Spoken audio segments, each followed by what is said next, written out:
హైదరాబాద్ లో ఐపీఎల్ మ్యాచ్ల హడావిడిని ఆసరాగా చేసుకుని బ్లాక్ టికెట్ల దందా జోరుగా సాగుతుంది. ఉప్పల్ స్టేడియం పరిసరాల్లో కాంప్లిమెంటరీ టికెట్లను అక్రమంగా విక్రయిస్తున్న ముఠాను ఎల్బీ నగర్ ఎస్ఓటీ పోలీసులు పట్టుకున్నారు.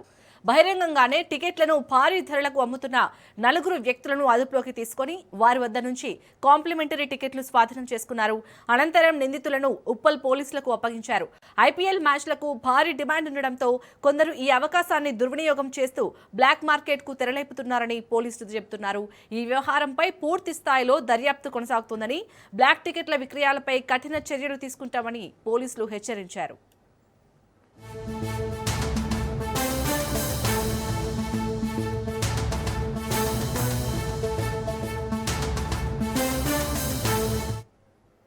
ఇక ఈరోజు సాయంత్రం జరగబోయే ఉప్పల్లోని ఐపీఎల్ మ్యాచ్కి సంబంధించి టికెట్లను అయితే బ్లాక్లో అమ్ముతున్నట్టుగా తెలుస్తుంది.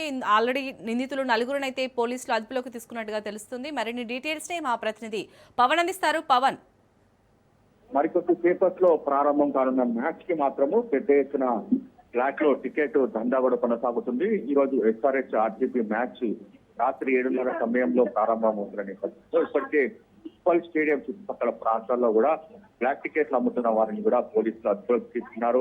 నలుగురిని అదుపులోకి తీసుకుని విచారణ కొనసాగిస్తున్నారు.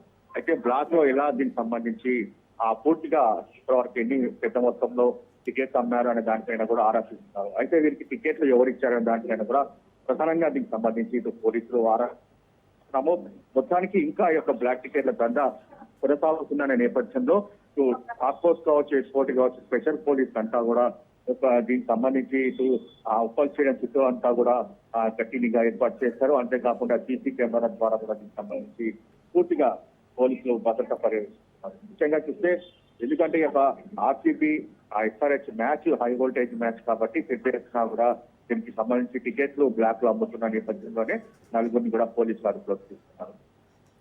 Right, thank you Pawan.